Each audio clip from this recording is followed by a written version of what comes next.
Hello বন্ধুরা, Mala's gardening হ্যাভেনে আপনাদের সকলকে অনেক অনেক স্বাগত। আশা করি আপনারা সবাই অনেক ভালো আছেন। আমিও অনেক ভালো আছি, সাথে বাগানের নিত্য কাজে ব্যস্ত আছি।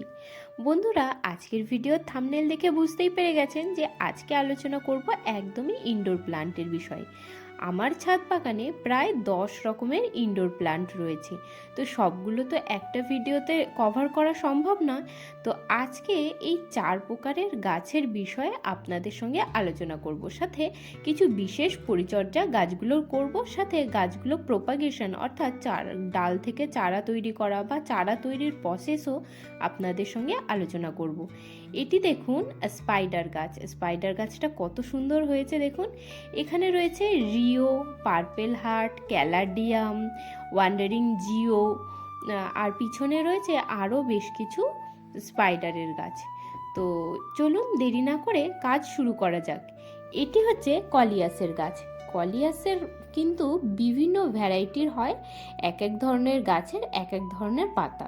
এই যে পাতাটা দেখতে পাচ্ছেন পুরোটাই প্রায় বেগুনি রঙের, আর মাঝখান থেকে হালকা একটু পিঙ্ক কালারের ছটা রয়েছে। তো গাছটার শেপটা দেখুন একদমই প্রায় খারাপ হয়ে গেছে। তো তার জন্য, যাতে এটি সুন্দর একটা শেপে গোলগাল থাকে, তার জন্য দেখুন ডালপালাগুলো সুন্দর করে ছেটে দিলাম। ডাল এই যে ছেটেছি, এইগুলোকে কিন্তু যে কোনো মাটির মধ্যে বসিয়ে ছায়া জায়গায় রেখে দিলেই ঠিক 15 দিনের মধ্যেই কিন্তু নতুন চারা তৈরি হয়ে যাবে। আমার কাছে 2 ধরনের কলিয়াসের গাছ রয়েছে। একটা হচ্ছে এই, আর একটা ভ্যারাইটি দেখুন। এই গাছটার পাতার সাইডটায় কিন্তু একটু সবুজ সবুজ ছটা, আর মাঝখানটায় আবার একটু হালকা গোলাপি রঙের। দুটো গাছই দেখতে ভারী সুন্দর। এই গাছটা সাইজে অনেকটা বড়, আর এই গাছটার শেপটাও খারাপ হয়ে গেছে। তো দেখুন যতখানি সম্ভব ডালপালা কেটে দিচ্ছি। আর আপনারা চাইলে কিন্তু খুব সহজেই বাগানে এই ইনডোর প্লান্টটা লাগাতে পারেন। এই গাছের খুব বেশি পরিচর্যা লাগে না, আর একে ঘরেও রাখা যায়, আবার রোদ্দুরেও রাখা যায়, কোনো রকমের সমস্যা হয় না। পাতার রংটা কিন্তু অসাধারণ আর সুন্দর। দেখুন এইভাবে যদি কাটাই ছাটাই করে রাখা যায়, বেশ গোলগাল হয়, দেখতেও কিন্তু খুবই ভালো লাগে। আর ডাল থেকেও কিন্তু খুবই সহজে চারা তৈরি হয়ে যায়। এবারে আসি এর পরের গাছটার বিষয়ে। এটা হলো ইউফোবিয়া গাছ। তো ইউফোবিয়ারও অনেকগুলো ভ্যারাইটির হয়, আর এক একটা এক এক রকমের পাতা তৈরি হয়। আমার এই যে গাছটা রয়েছে, এই গাছটার পাতা সবুজের মধ্যে সাদার ছটা, আবার পাতাগুলো যখন বুড়ো হয়ে যায়, মানে একটু বয়স্ক হয়, তখন লালচে হয়ে যায়। এই গাছটার বয়স হয়ে গেল প্রায় 3 বছর। আগের বছর বর্ষাকাল নাগাদ এই গাছটাকে আমি এই গামলাতে ট্রান্সফার করেছিলাম, আর সাইড দিয়ে ওই টব ভাঙার যে খোলামকুচি সেগুলো দিয়ে রেখেছিলাম, যাতে গাছটা সুন্দর শেপে থাকে। এবার অনেক দিন হয়ে গেছে, আর বেশ কিছু পাতা বুড়ো হয়ে ঝরেও গেছে। যাতে গাছটা সুন্দর ঝোপালো হয় আর দেখতে সুন্দর লাগে, এখন একদম সমান করে সমস্ত ডগার ডালগুলোকে ছেটে ফেলছি। এই গাছে কিন্তু খুব একটা খাবারের প্রয়োজন হয় না, মাত্র জলটুকু দিয়ে গেলেই যথেষ্ট। আর যদি সম্ভব হয় তাহলে মাঝে মধ্যে একটুখানি সরিষার খোল পচা জল দিয়ে দিলেই এই গাছ কিন্তু দেখতে খুব সুন্দর হয়। আর তো পরিচর্যা একদমই কম। যখনই এই ধরনের শেপ খারাপ হয়ে যাবে গাছের, তখনই একটুখানি যা কিছুর সাহায্যে, কাটারির সাহায্যে সুন্দরভাবে কেটে আবার শেপে নিয়ে আসলে, কেটে ফেলার ফলে নিচের দিক থেকে 2-3টে করে ডাল বার হবে নতুন, আর দিয়ে আবার গাছটা সম্পূর্ণ ঝোপালো তৈরি হয়ে যাবে।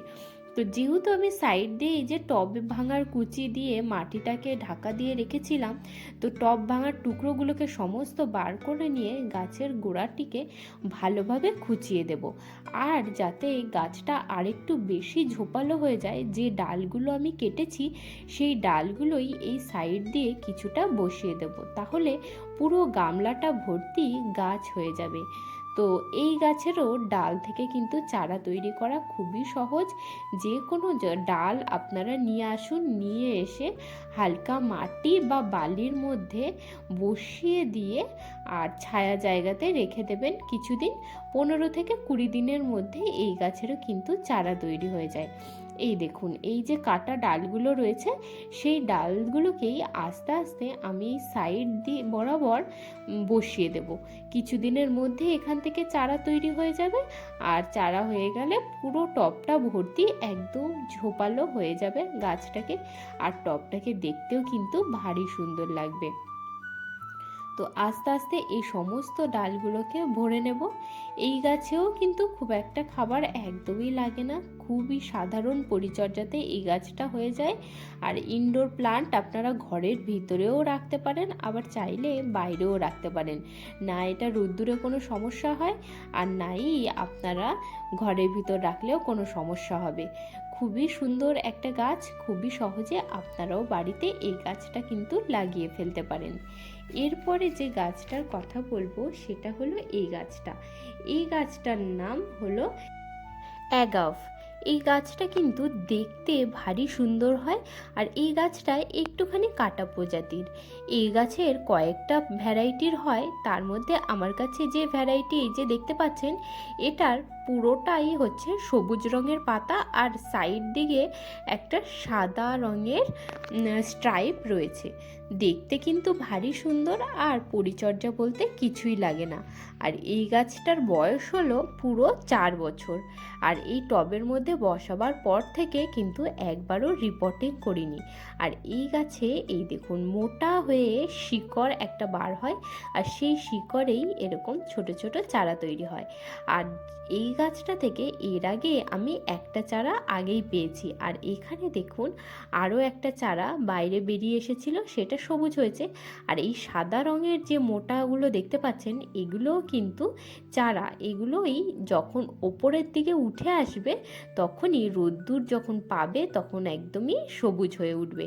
যেহেতু মাটির নিচে রয়েছে সেহেতু সাদা। তো আজকে সর্বমোট 4টে চারা এই গাছের পেয়ে গেলাম। আর এই গাছের গোড়াতেই দেখুন কত সুন্দর একটা অশ্বত্থ গাছের চারাও হয়েছে। আসলে প্রচুর পরিমাণে পাখি আসে, তো পাখিদের চঞ্চু বা পালকের মধ্যে করে গাছের ফল বা দানা এসে পড়ে এদিক ওদিক বিভিন্ন ধরনের চারা তৈরি হয়। একটা বট গাছ কিছুদিন আগে আমি পেয়েছিলাম, তো সেটাকেও লাগিয়েছি।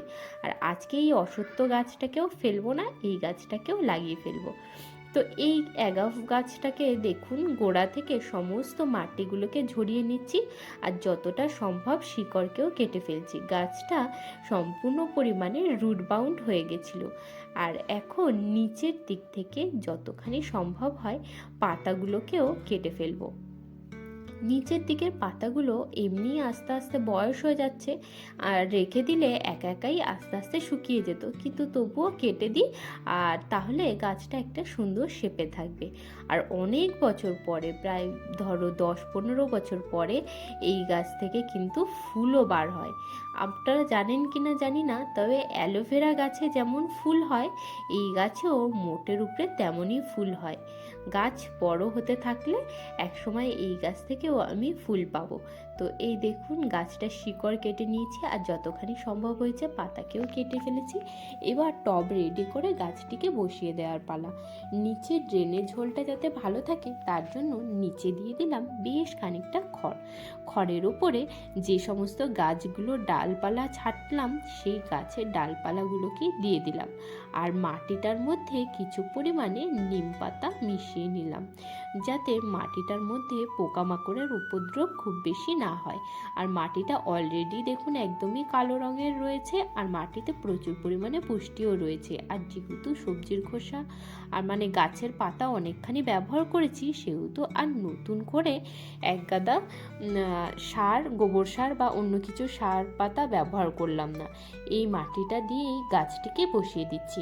বলা বাহুল্য এই গাছের কিন্তু অতিরিক্ত পরিমাণে খাবার একদমই লাগে না, খুবই কম খাবার আর জলে এই গাছ থাকে। আর বেশ কিছুদিন যদি জল নাও দিয়ে পারেন তাতেও কিন্তু গাছের কোনো প্রকারের ক্ষতি হবে না।